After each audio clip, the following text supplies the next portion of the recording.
चलिए आज आप लोग का चैप्टर है कर्बक। क्या है? कर्बक। ध्यान रखिएगा, आप लोग का चैप्टर है कर्बक। क्या है? कर्बक। देखिए, कर्बक जो लिखा गया है मलिक मोहम्मद जायसी के द्वारा लिखा गया है। किसके द्वारा लिखा गया है? मलिक मोहम्मद जायसी के द्वारा। यानी कि कर्बक के लेखक कौन है? मलिक मोहम्मद जायसी। अब ध्यान दीजिए, कर्बक जो लिया गया है पद्मावत से लिया गया है। पद्मावत से। कर्बक कहाँ से लिया गया है? पद्मावत से। अब एक बात और ध्यान देना है कि पद्मावत जो है ना, यानी पद्मावत में किसकी प्रेम कथा दी गई है? तो पद्मावत में जो है ना, एक है राजा रतन सेन। एक कौन है? पद्मावत में, यानी कहा जाता है पद्मावत,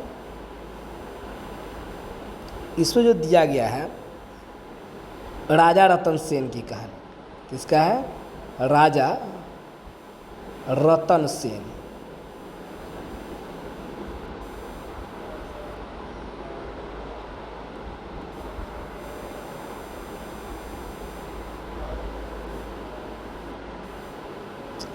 राजा रतन सेन है।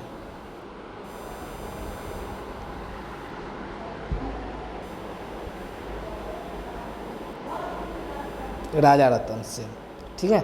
और एक थी रानी पद्मावती, और एक थी रानी पद्मावती। यानी कि इस चैप्टर में राजा रतन सेन और रानी पद्मावती की जो कहानी दी गई थी, ठीक है, वो पद्मावत में है। वो किस में है? पद्मावत में। और पद्मावत से ही लिया गया है कर्बक। यानी कर्बक जो है कहाँ से लिया गया है? पद्मावत से लिया गया हुआ है। ठीक है, चलिए अब आगे ध्यान दीजिएगा आप लोग।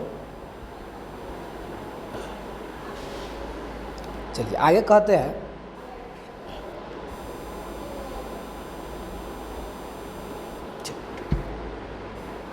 चलिए उनके द्वारा लिखा गया, यानी मलिक मोहम्मद जायसी के द्वारा 2 कर्बक लिखे गए थे।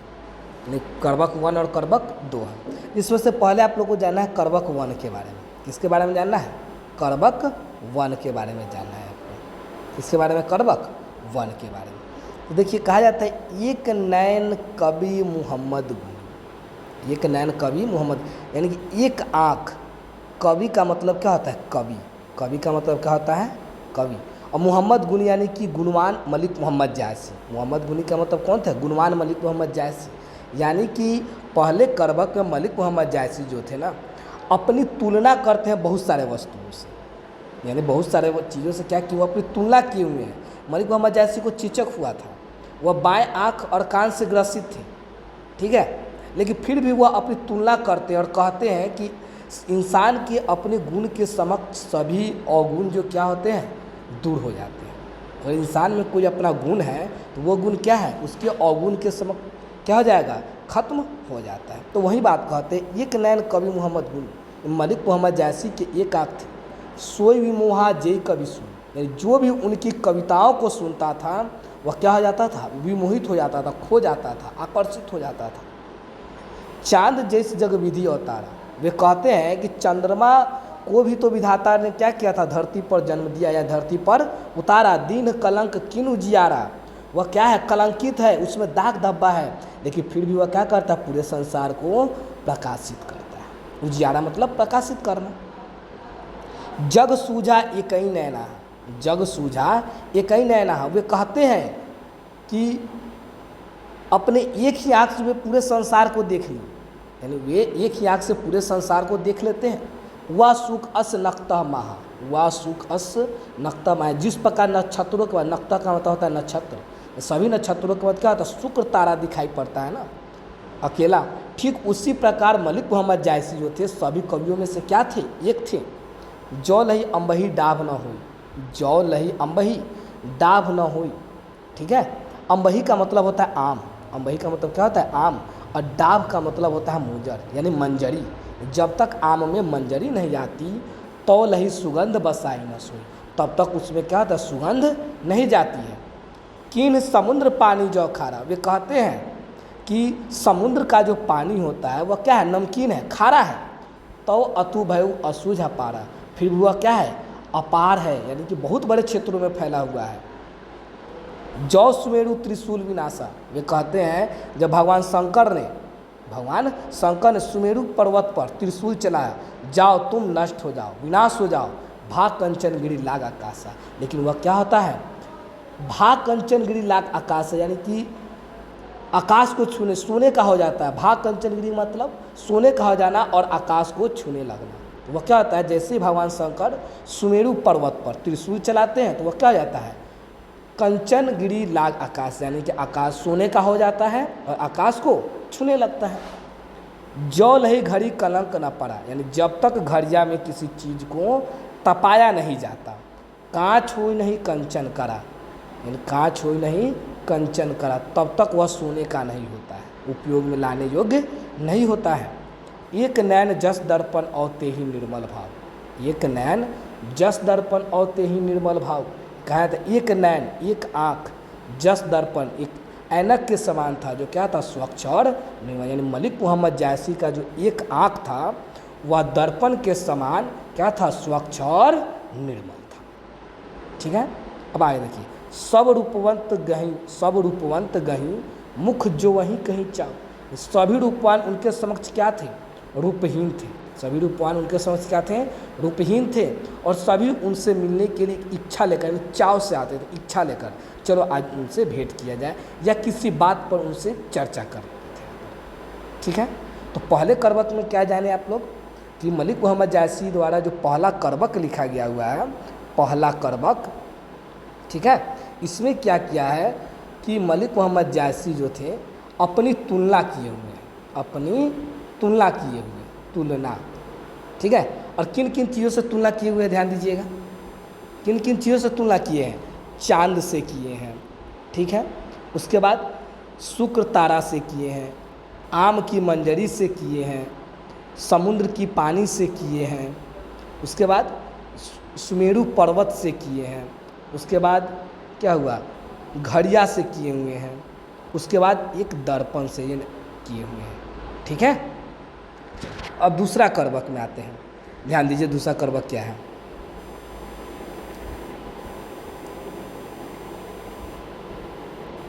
चलिए ध्यान दीजिएगा, दूसरे करबक में कहा गया है, उन्होंने अपनी, अब यहाँ पर पीड़ा व्यक्त करते हैं और क्या करते हैं, जो उनके समय जो राजा महाराजा हुआ करते थे, रानी पद्मावती जो हुआ करती थी, अब उन सभी का क्या करते हैं, गुणगान गाते हैं और बताते हैं, क्या क्या कहते हैं, देखिए। मोहम्मद यही कवि जोड़ी सुनावा, यानी मलिक मोहम्मद जायसी जो थे अपने शब्दों को, मोहम्मद यही कवि जोड़ी सुनावा, यानी मलिक मोहम्मद जायसी अपने शब्दों को क्या किए हुए हैं, जोड़ कर सुनाए हुए हैं। और क्या चीज़ से जुड़े हुए हैं, ध्यान दीजिएगा, सुना जो प्रेम पीड़गा पावा, यानी मलिक मोहम्मद जायसी क्या किया था, अपने शब्दों को जोड़ कर सुनाए थे, और जो भी उनकी कविताओं को सुनता था प्रेम के दर्द को क्या करता है, अनुभव करता है। ठीक है, और यहाँ पर एक क्वेश्चन बनता है, यहाँ पर एक क्वेश्चन बनता है कि मलिक मोहम्मद जायसी, मलिक मोहम्मद जायसी, मलिक मोहम्मद जायसी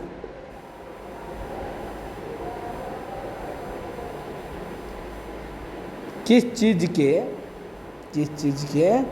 कवि हैं, किस चीज़ के कवि हैं, याद रखिएगा, प्रेम के पीड़ के कवि माने जाते हैं। किसके माने जाते हैं, प्रेम के पीड़ के कवि माने जाते हैं। ठीक है, चलिए अब आगे ध्यान दीजिए। जोड़ी लाई रकत के लिए, यानी उन्होंने अपने कविताओं को क्या किया था, खून की लेई से जोड़ा था। गाढ़ी प्रीति नैन जल भे, जो कि उस समय उनकी आँखों से आंसू क्या हो रहे थे, एकदम प्यार भरे आंसू क्या था, छलक रहे थे, यानी बह रहे थे। ओ मन जानी कवि तस्किना, वे कहते हैं, ओ मन जानिए, वे कहते हैं कि मैं ही जानता हूँ इस कविता की रचना क्यों की। ओ मन जानी कवि तस्किना, मैं ही जानता हूँ कि इस कविता की रचना क्यों की है। मकू या रहे जगत महम चिन्ह, ताकि लोग मुझे इस कविता के माध्यम से जान सकें। कहाँ सो रतन सेनी अस राजा, वे कहते हैं कहाँ गया वह राजा रतन सेन, कहाँ सुआ बुद्धि उपराजा, और कहाँ गया वह बुद्धिमान तोता जो उनकी क्या करता था, बखान की। देखो सुआ का मतलब होता है तोता, सुआ का मतलब होता है तोता। और ये जो तोता था पद्मावती का तोता था, पद्मा यानी कि ये जो तोता था, तोता ठीक है पद्मावती का था, पद्मावती का, ठीक है। और ये पद्मावती का जो तोता था, उस तोता का नाम था हीरामन। तोता का नाम क्या था, हीरामन। और ये जो हीरामन नाम का जो तोता था, रानी पद्मावती का बहुत बखान कर, उनके रूप के बारे में, उनकी सुंदरता के बारे में जहाँ भी रहता था वहाँ खूब बखान करता था, ठीक है।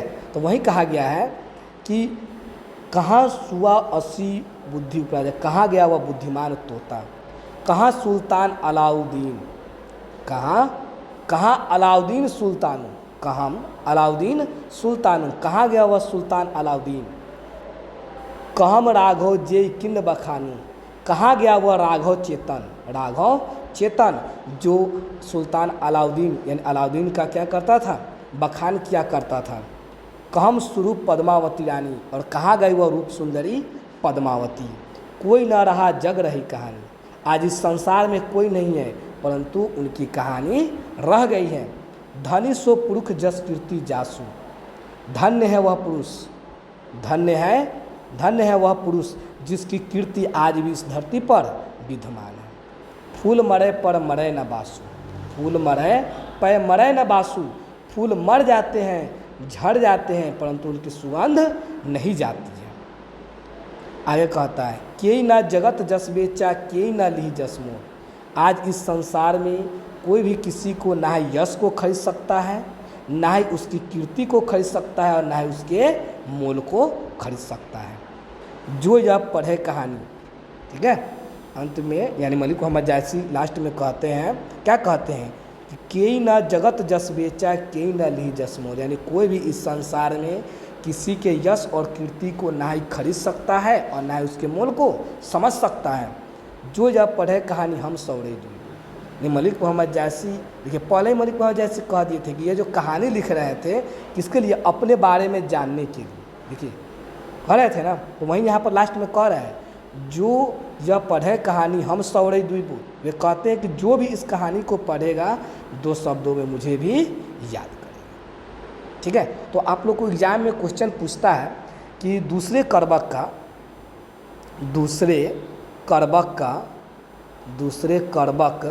का भावार्थ लिखिए, दूसरे करबक का भावार्थ लिखिए। आप लोग इसके सुनकर अच्छे से आप क्या कर सकते हैं, इसको आप नोट कर सकते हैं। एग्जाम में क्वेश्चन आता भी है कि दूसरे करबक का भावार्थ लिखिए। तो चलिए आज के लिए धन्यवाद, फिर मिलते हैं अगले वीडियो में, तब तक के लिए बाय।